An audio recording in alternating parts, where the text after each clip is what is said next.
All right, let's talk about The Night Watchmen, currently streaming on Amazon Prime. This was brought to my attention by a Killer Flicks member named Cameron Scott. So thank you for bringing this to my attention. I had no idea it was on there. They have thousands of horror movies on there. It's seriously like limitless. There's so much on Prime. It's crazy. It's overwhelming. And you never know what to watch. I mean, that's the point of this channel, obviously, but even I never know what to watch half the time. Because a lot of what I want to watch isn't available yet, or isn't rentable yet, or isn't in the theater yet, or God, there's so many things this year I'm looking forward to. But, so now this has some bit parts played by James Remar and Tiffany Shepis, which, I don't know if I've ever said this before, but I think I have once. A buddy of mine was at a party once, and Tiffany was there, and she was super drunk, and she was talking to him, and he was like, yeah, you know, she said she was a horror person, and he was like, well, my buddy's into horror, and she's like, call him, get him on the phone right now. So I was like at my house, it was like 1 in the morning or something, and I was sitting there watching movies, as usual, and I get this phone call, I pick it up, and there's this chick, and I see that it's my buddy Mike, and I'm like, I pick it up, and it's like, hey, this is Tiffany Shepis, what's going on? And I was like, wait. A very surreal moment. You don't usually have like scream queens, horror icons, call your cell phone in the middle of the night to talk to you drunk. I thought that was pretty fucking crazy. Anyway.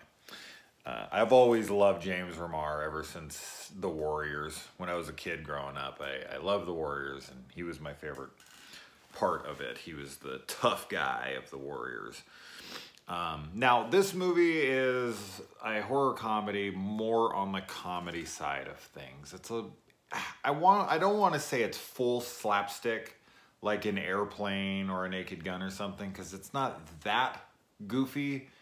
But it's not extremely far off of that either. I mean, you know, maybe something like Scout's Guide to the Zombie Apocalypse, Dance of the Dead, stuff like that that's just like outside the realm of reality, obviously, but still like realistic enough in people's decision making that it's not just complete full-on slapstick, where things that are happening are just completely disregarding all forms of reality and logic.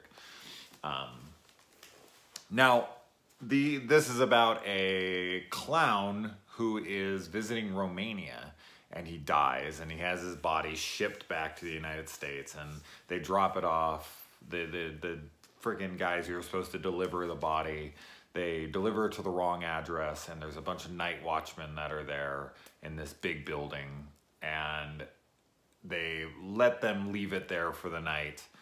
They'll come back and pick it up in the morning, and he is a vampire. So we have a vampire clown who then goes and starts infecting everyone. It actually kind of spreads like the zombie virus, because usually in vampire movies, they keep their, you know, when they turn vampires, that's pretty rare in vampire movies. Like, they only change a couple people within the film.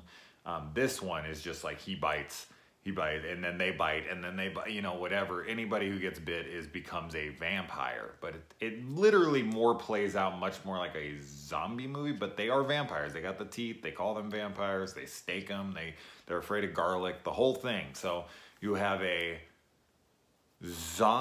like a clown, vampire, zombie movie. Okay, it's all over the place.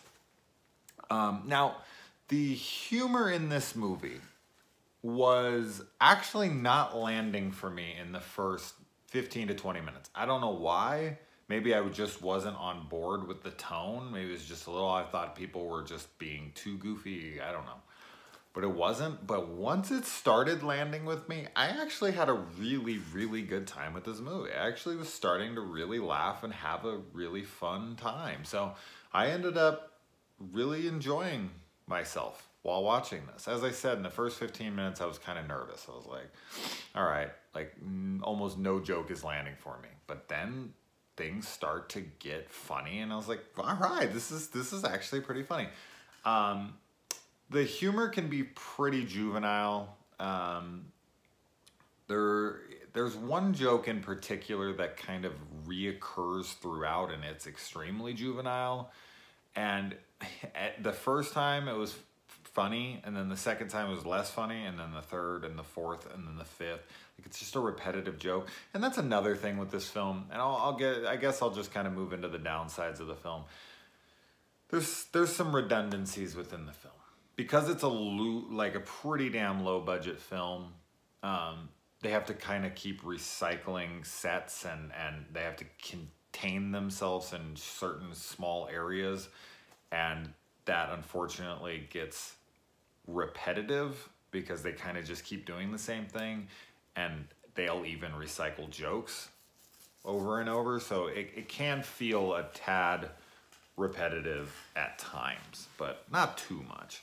A lot of, you know, homages and lines and whatnot. I caught tons of them from like Airplane, Texas Chainsaw Massacre, Exorcist, Evil Dead 2, or Army of Darkness, whichever one you prefer there. Goonies, or, you know, I saw all sorts of shit.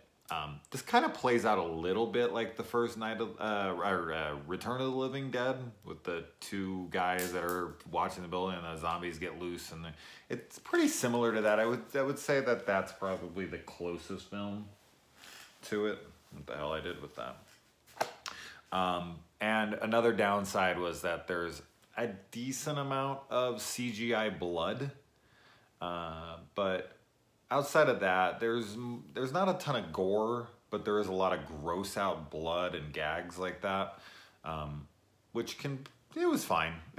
I feel like the humor landed more on the dialogue side of things, but there were some gags that were funny as well. But this is pretty silly. This is a hard recommendation because I think you have to be into pretty goofy films. So if you're not into that kind of stuff, I wouldn't check this out. But if you're just kind of down to have a fun time, turn off your brain, maybe 15, 20, 30 minutes in, maybe give it half an hour. If you haven't laughed, if you think it's stupid, I'd shut it off. I don't think it's going to get any better for you, because by that point, I think any of the humor that was going to land for you would have landed for you by then. But as I said, I enjoyed my time. I'm glad I watched it. So, all right, guys, let me know if you watch this or if you already have, as usual. All right.